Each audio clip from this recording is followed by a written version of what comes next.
I was reading the book called Think and Grow Rich, and it had a list of what Napoleon Hill thought was a good list of the qualities and the major attributes of being a leader. And I thought it was such a good list. I made the list in my own notes, and now the purpose is for me to get my notes into your notes, to get what's in my head into your head, so that it won't stop with you, so that what we share here together today will be passed on. That's why I do what I do. I do take great pleasure in touching the people that I can see, shake hands with, say hello to, an audience that you can see. But I am also aware of the unseen audience that's being affected by whatever we do. So now I've got a chance to do that. And I think the way for me to be effective with all of you today, and then you pass it on to many people beyond what I can see, is just an exciting opportunity for me. Now let me give you this list. It's a pretty good list. Napoleon said, number one, a leader needs unwavering courage. And I don't know if I totally agree with the unwavering part of this or not, because sometimes our courage does waver a little. Bend but not break. Courage mounts up, and then sometimes we have the doubts that creep in, and we reach a little deeper to find that courage that overcomes our doubts and our fears. So I would probably debate a little bit with Napoleon on this unwavering courage, because sometimes courage does waver. But as long as it stays, as long as in the end there it is to serve you, the courage to do what you didn't think you could do, the courage to step into territory that might be a little unfamiliar, the courage to talk to somebody you don't know, the courage to attempt conducting a meeting, the courage to give your first testimonial, the courage to, solve problems you couldn't solve before, that kind of courage. The courage to stand up when it's sort of dark in your corner, the courage to do it when it isn't going your way, seemingly. The courage to try to have a good day in the midst of a bad day. That kind of courage.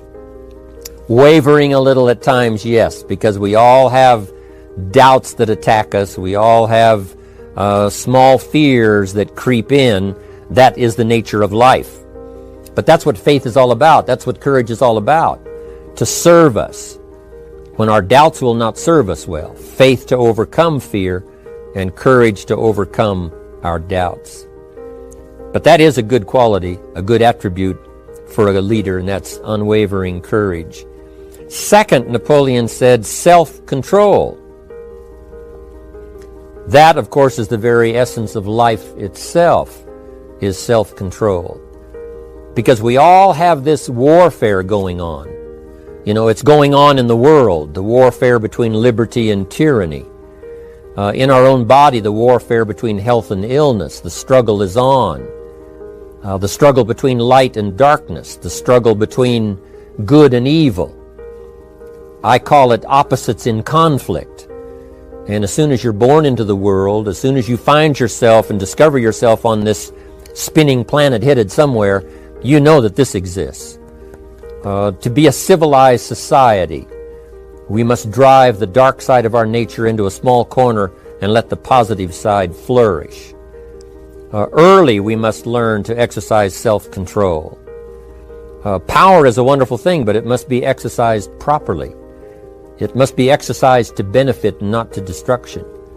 So self-control is certainly necessary to be a strong leader, so that you can become the best example. The example of having your temper well managed, to having that dark side of your nature under control. The best example of choosing wise words and not being careless. That kind of control. Control of your appetite. Control of your desires, so that they fit into the positive side of life and not the negative side. Self-control, very important. Then he said, a leader must have a keen sense of justice. How very true. Justice we become familiar with, even when we're small. When certain things that happened or were done to us that we something told us that wasn't right. Someone did us wrong. We have that sense of right and wrong, and it starts very early. Then we have to have that sense of utilizing what's right and what's wrong so that we develop this sense of justice, this sense of being fair, this sense of being on the positive side, on the right side. To minimize a person's mistakes, they need to have this sense of justice. We have to have justice when we're building an organization. You know, what's fair, what is a good balance. The marketing system that Mark put together has to be fair for everyone. If you have a customer and you take care of that customer, someone else cannot come along and take that customer. The same is true with the distributor. Certain rules and regulations so that all of us have a chance to fit within this framework of fairness, justice, and what's right. Otherwise, enterprise cannot work. Otherwise, we have what we call in a political sense anarchy, where there is no justice. When might is the order of the day, power is the order of the day, not the law, not the rule, not what's right, but power. And we would all dismiss that. It's been a catastrophe in the last 6,000 years, the governments that resorted to power instead of democracy, that resorted to intimidation instead of freedom. And we all know the terrible toll that takes. But it takes a toll not only politically in a country or politically around the world, but it takes a toll even in enterprise. It takes a toll in school if a teacher is unfair. It takes a toll in working on a team where someone is unfair or where the leadership is not fair in the administration of justice. So this is true. A keen sense of justice and what's fair and what's right. Part of this we have to learn as we go.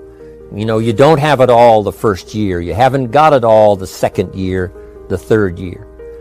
After all the years that I've, been around, both as a human being and as a business person, we're still, even at these years, trying to decide what's best, what's fair, what's right, to give balance to our life and to build on a firm foundation for the future. So I agree with Napoleon. Good idea. A sense of justice. Here's another one, he said. Definiteness of decision. Indecision is the thief of opportunity. If you don't decide, the opportunity could slip away. If you don't decide what you're going to do today, the day could get away and you're not very effective. I talked about in my recent travels about time management. And here's one of the best ideas of time management. Don't start the day until you have it finished. Is it possible to finish the day before you start it? And the answer is yes. If you don't finish it to the best of your ability, have some idea, some good plan, sure enough, the day escapes. And in the morning you say, let's see, what should I do now? In the afternoon you say, hey, time's getting away from me, what should I do now? And now most of the day is lost. Most of the day escapes not being utilized and doesn't work for you simply because you didn't make those decisions early, at the early part of the day. The decisions we make in the early part of our life sometimes last for a lifetime. The early decisions that you make about what you're going to do with your life as far as Herbalife is concerned, those decisions are vitally important. If you neglect them and don't make them, sure enough, the time passes and the opportunity sometimes is diminished, and sometimes you spend a lot of time now catching up simply because you didn't make those early decisions. So it's the decisions at the first of the day, it's the decisions at the early part of the month, it's the decisions at the early part of the year that greatly determines what kind of year you're going to have. The decisions you make in the early days of your marriage, sometimes those are the decisions that affect the marriage for a lifetime. The decisions you make at the first chance you see opportunity, those decisions, what you're going to do with it, how far you're going to take it, what it's going to be meaning to you in the years to come. Those early decisions are vitally important. Then we need decisions to correct poor decisions, to overcome our mistakes.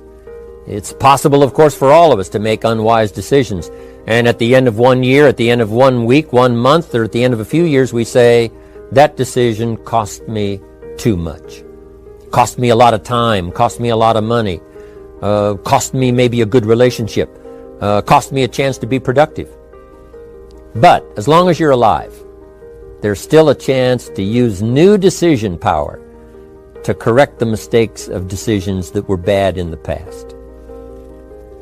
All of us have the opportunity to do that, but I think Napoleon was right here too. You got to be definite in making decisions so that the opportunity doesn't pass you by. Take advantage.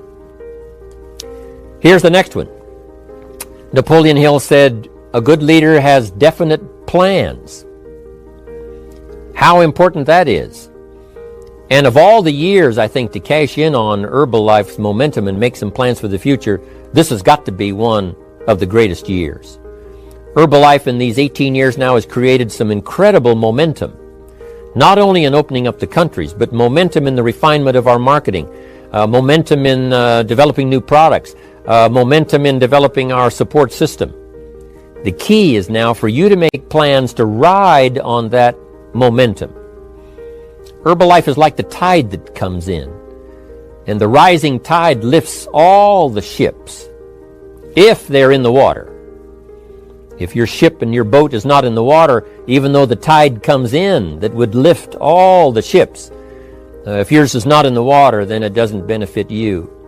So here's what you should do. Have the same intensity to make your plans for the future as Mark Hughes has. As the President's team, Chairman's Club especially, make the plans for the Herbalife Company future, you've got to now make your plans. Don't let this momentum pass you by. Don't let this momentum go uncashed in on. Don't let it be like a lost cause for you. And maybe you've, because of the lack of plans, have lost a month or two, or you've lost a week or two, or maybe you've lost a year, and you were 10% effective instead of 100%. Now's the time to change all that and start making some plans. Your Herbalife plans, they're vitally important. You might as well cash in on the Herbalife plans for world expansion, the Herbalife plans for expansion within your country, the Herbalife plans for the expansion of the business, the incentives. Cash in on that, capture that, and say, I've got to have some plans that match Herbalife.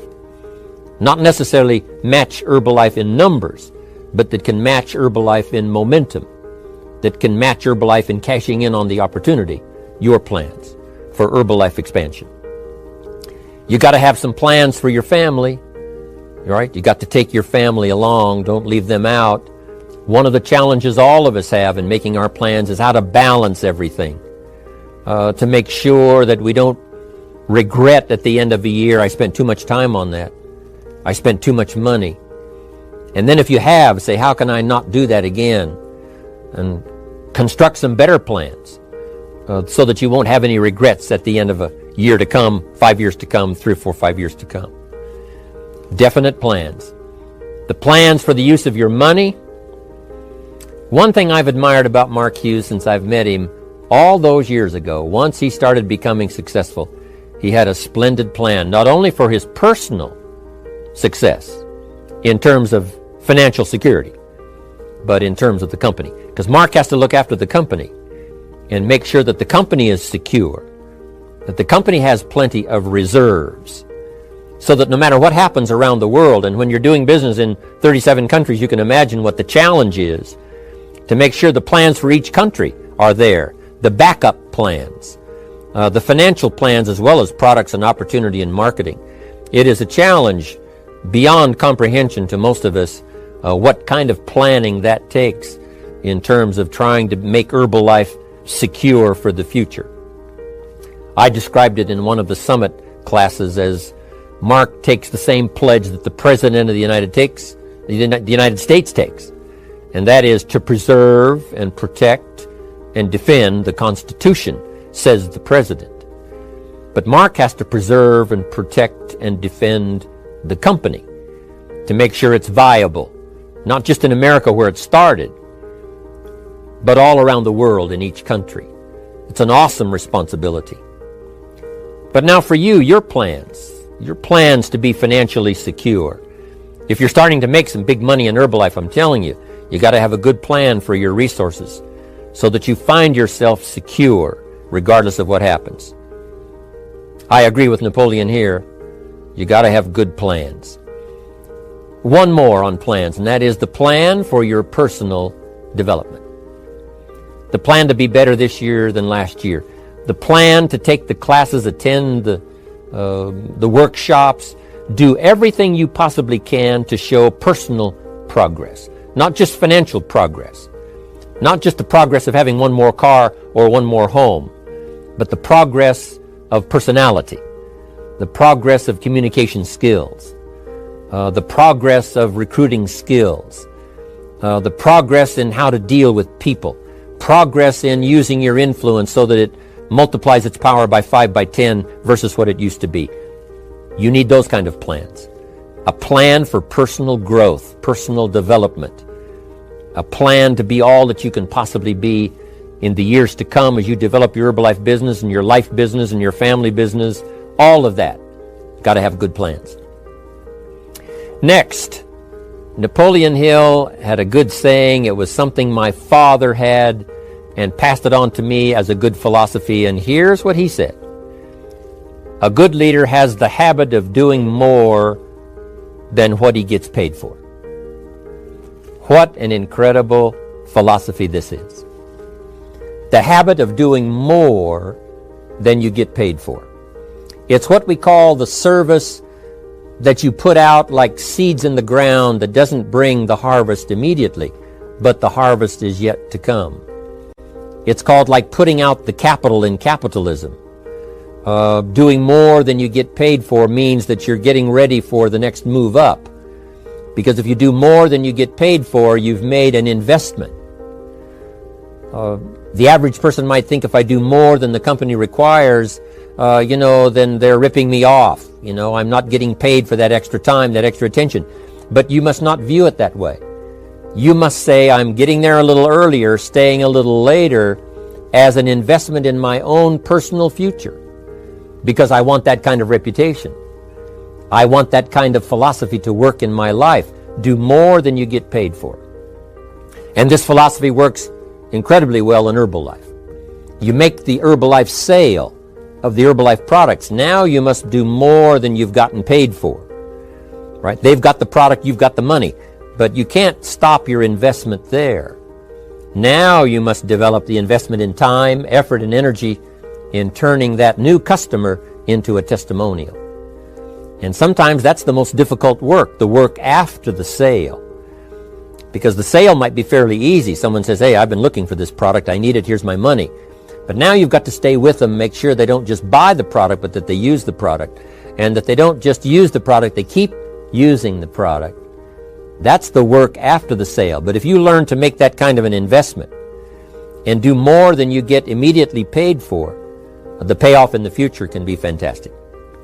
Because as we all know in Herbalife, what really pays off is not a sale of the product. What really pays off is a testimonial. A testimonial that gives you more sales than you can keep up with. A testimonial that takes you places you could never go by yourself, introduces you to people you'd never see on your own. That kind of investment is so powerful. So you do more than you get paid for up front. It's happened for me, making the investment. When I first started lecturing 36 years ago, I talked to high school classes, college classes, service clubs, and I gave it all away. I went and talked for free. Someone said, Mr. Rohn, would you come and do this breakfast talk? I said, sure. Could you do this luncheon talk for this service club? I said, of course. And all of that in the beginning was for free. Primarily because I'd made my fortune. I didn't need the money, but I did it for free. But look what it's made for me by giving that kind of service in those early days. And finally it led to business and led to an enterprise. And I was giving the seminar all those years ago here in Los Angeles, and Mark Hughes was in my audience. So what you don't get paid for, don't worry about that. Just render the service with the vision of the future that it'll come back multiplied if you have this kind of habit, this kind of philosophy. Next, Napoleon Hill talks about personality. You need a pleasing personality. There's many parts to your personality. One is your working personality. You know, the kind of behavior, the kind of attitude that you need, especially in the public. Some things you can kind of get by with, being a little careless, maybe in private, but in public, where it counts so much in your paycheck, it counts so much in building your business for the future, your own personality. But here's what you also must remember. You develop your personality in private so that it serves you well in the public. Sometimes we get the mistaken idea, I can be careless with just these few and be more careful when I have 1,000. But see, that doesn't work that way. Careless with a few, sure enough, that will creep into your presentation for 1,000 people. Here's the best practice, and the Herbalife opportunity in our marketing systems gives you the best chance to do that. The influence you have one-on-one, that's what really counts. You say, well, I'm only talking to 2 people, it doesn't matter much. That's when it really matters. Because if you'll practice well there, using your personality, using your influence, to get someone's attention, to get them to listen, to get them to participate, the kind of personality that someone says, I'd like to be around this person. They're unusual. They're not like the average person I meet on my everyday experience. That kind of personality. But you've got to practice it behind the scenes. You've got to practice it one-on-one. And if you're effective one-on-one, 1-on-3, 1-on-5, I promise you, that will get you ready to now perform with the kind of personality, the kind of charisma that wins people when you're in front of 500 people, 1,000 people, 5,000. So this is a good point, working on your personality. Here's the best gift you can give someone. And that's the gift of attention. Attention is so powerful. When I was a young man, I met Nelson Rockefeller, one of the richest men in America at that time. He's gone now. But he was a unique individual, ran for vice president of the United States. And I had a chance to be where he was holding a press conference. And I got close enough so that when he walked out, I had a chance to step up, right, when security was not all that severe in those days. And I had a chance to put out my hand, shake his hand, and say, Mr. Rockefeller, my name is Jim Rohn. And what I remember most was the attention he gave me.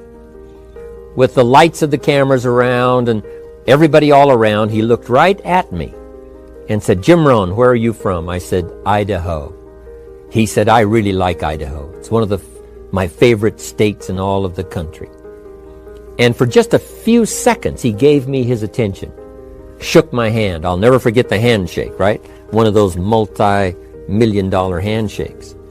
But I'll never forget that personal attention he gave me, just for a few seconds. It was powerful. Made an impression on me that's lasted until this day. That's why I remember to tell the story. So, same thing you can learn to do. Utilize your personality, utilize your influence, give people the gift of attention. Here's the rest of my list now as we finish up. Next, Napoleon Hill said a leader needs sympathy and understanding. We have to develop that early in our lives. All of our lives, we have to look at those that are less fortunate than we are. Those who need a helping hand, and especially now we learn to look at those who need an opportunity, those who need a change in their health, those who need a change in their life and in their lifestyle. It's this kind of sympathy and understanding that drove Mark Hughes to construct the company. It took that kind of understanding, that kind of sympathy, that kind of deep emotional feeling. Then Mark understood what it meant to be poor. He understood what it meant not to have. He understood what it meant to be short on finances, on resources. He understood what it meant to lack, a full formal education. He knew all of those lacks.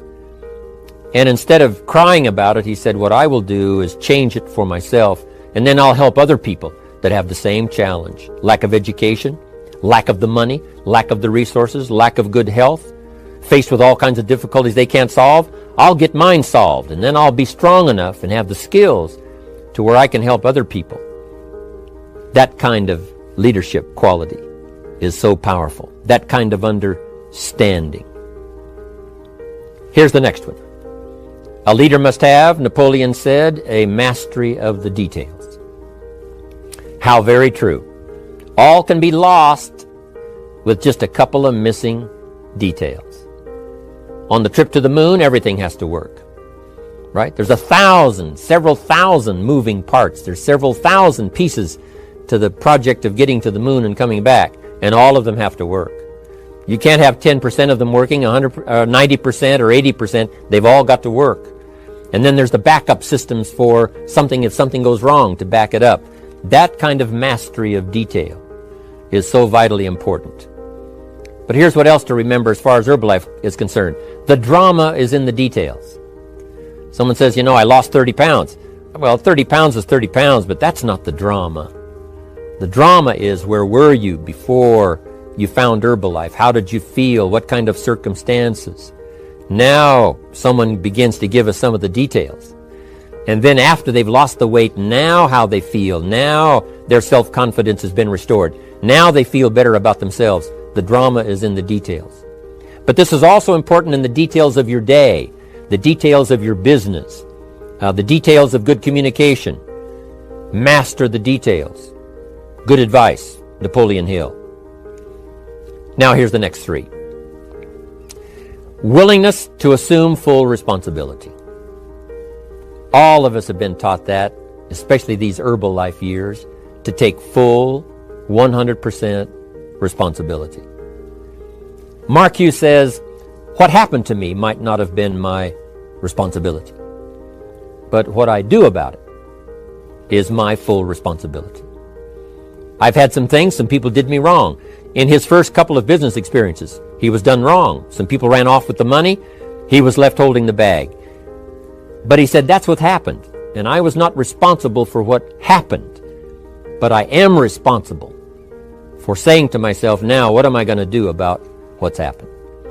If a hailstorm destroys the farmer's crop, he wasn't responsible for that. But his responsibility now begins when the hailstorm is over, when he asks the question of himself, what should I do now? Now that this catastrophe is over, now that the damage is done, now what should I do about it?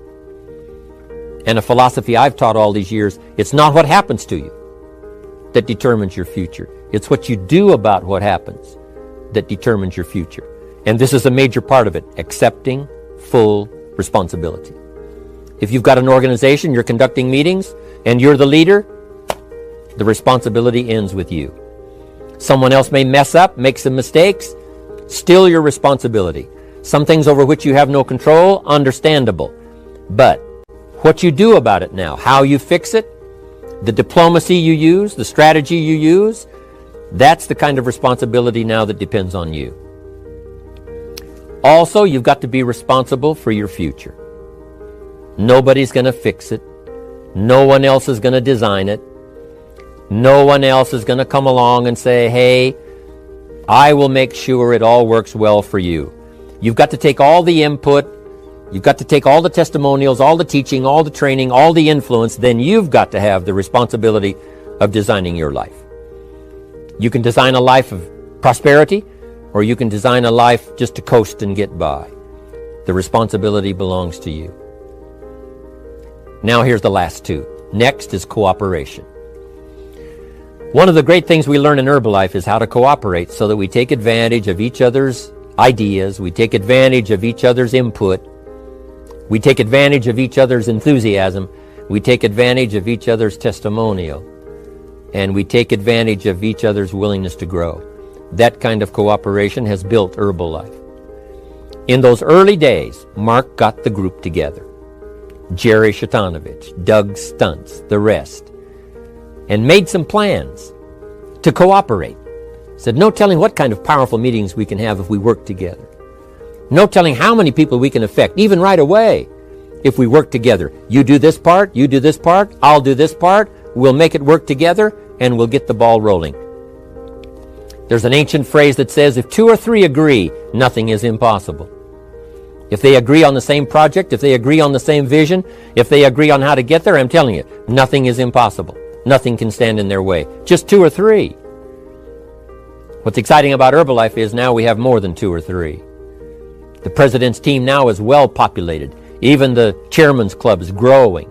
The millionaire team is awesome in its numbers as well as in its power. And the cooperation between all of us on the tabulator teams, as distributors, home office, support staff, 15th floor, wherever we come from. If we cooperate, there's nothing we can't do. There isn't anyone we can't touch. There is no country we can't finally get to with this incredible story. Cooperation. That's why I'm here, wanting to do my part, HBN, send out some ideas, give you some notes to take, something to think about and ponder, something to talk about with the people that you associate with and are building your business. That kind of cooperation is going to make this a powerful year. It'll get us to the 2 billion, 3 billion, 5 billion. But it'll get us to much more than just those numbers. It'll get us to a place of honor, respect, prestige, influence, feeling good about ourselves for the hard work that we're doing, cooperating with each other. I want to cooperate with you, helping build your business. All of us cooperate with the support system of Herbalife. We're on our way. We will have the billions. We'll have the stories. We'll have the experiences. Now here's the last one. Napoleon Hill said, a major attribute of leadership is vision. Vision is in many parts. One, a vision for your own course to follow. A vision for you, for yourself. A vision for your financial future. A vision for your health. A vision for your wealth. A vision for you to latch onto and make something out of. A vision for your family. Because vision must now lift others as well as ourselves. Guess what our family is counting on? That we'll be able to see things that at first they cannot see. That we'll be able to look further into the future than perhaps they will be able to look. The same is true with your organization, the people that are around you. They're counting on your vision. Perhaps you've been there a little longer than they have. Maybe you've been there a lot longer than they have. And they will look to you to help them see things that they can't see in the beginning. And if you will do that, develop that attribute of leadership, I'm telling you, you'll have such a dramatic effect on your organization, it will be unbelievable. A vision for yourself, a vision for your family, a vision for your organization, a vision for the people that you're close to. The old prophet said, without vision, we die. We perish. Unless we can see into the future, life loses its meaning. Unless we can look further than just where we are at the moment, then we have no reason for faith, no reason for activity. But if we'll develop this skill, beyond any other skill, I'm telling you, it will help us touch people. Because they'll want to be around us. Because we have this look into the future. Not only the short-range vision of what we're going to do this week, this month, this year, but the long-range vision like Mark has, taking us to the 5 billion. You can have a vision that will take your organization into the future and bless everybody with success.